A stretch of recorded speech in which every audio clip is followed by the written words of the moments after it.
Providence House is Ohio's first crisis nursery. We provide emergency shelter to children newborn to 10 years old who are actively living at risk of abuse or neglect. And while children live here, we coordinate service for the parent so that we can help build a safe, strong parent for the children to return home to. At Providence House, they take care of kids in crisis and help them heal while helping their parents. Children's brains and bodies don't forget abuse and neglect, and it stays with them for the rest of their lives. And it's frightening because you see the patterns, the high school dropout rates, the incarceration, the alcohol addiction, the homelessness, the adult health conditions that they're gonna face. And I think that when you see it, it's scary, it's startling to know that it's almost predictive if we don't get in there early enough and we don't prevent this from happening. At Family of Faith Community Church, about 1/3 of this church family is fostering or adopting kids. Many of them come from a drug-addicted parent. We fostered 37 children over a 9-year period, and we adopted 4. And I would say 75% of their parents were addicted to some sort of drugs. This opiate problem isn't just the church's problem. It's not just the government's problem. It's just not education's problem. It's all of our problem. And in Wilmington, the Nest Recovery House is walking with women, many of them young women, who are fighting to get their lives back from addiction's grip.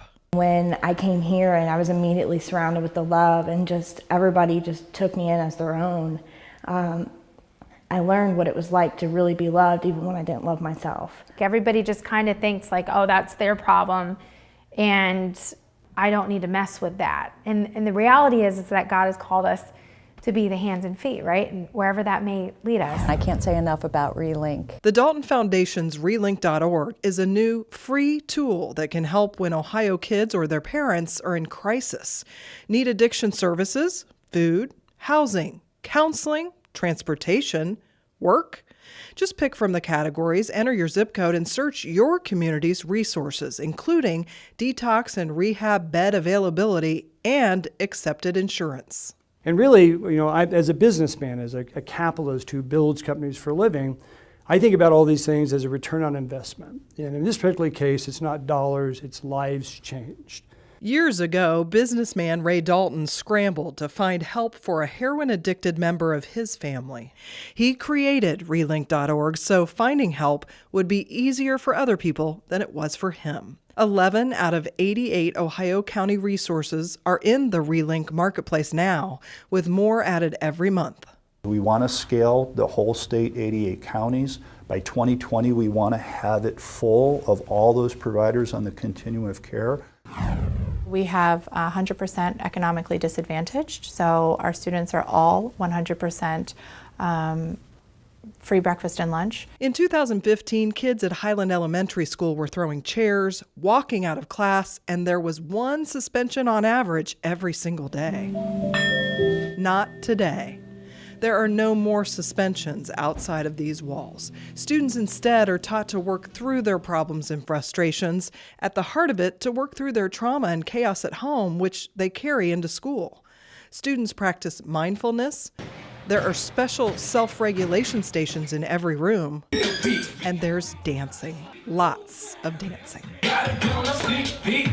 What we've learned when we just took a little bit of a risk is our instructional time for that other 55 minutes is so much more focused. The kids are so much better able to stay on task that it's worth the 5 minutes you give up because you're gaining it back in focus the rest of the time. We've really taught the kids to be aware of what's going on in their bodies.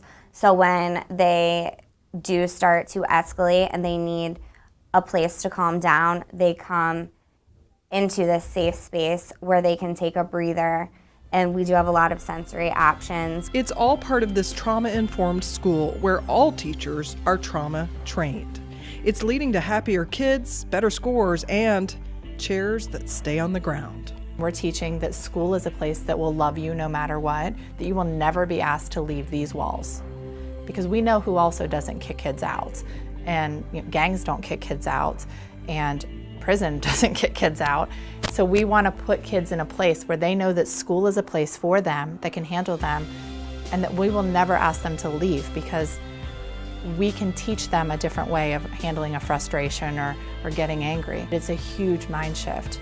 Traditional educators haven't been trained on any of this. So it does take some learning, but once it's done, kids are in classrooms learning. What's better than that?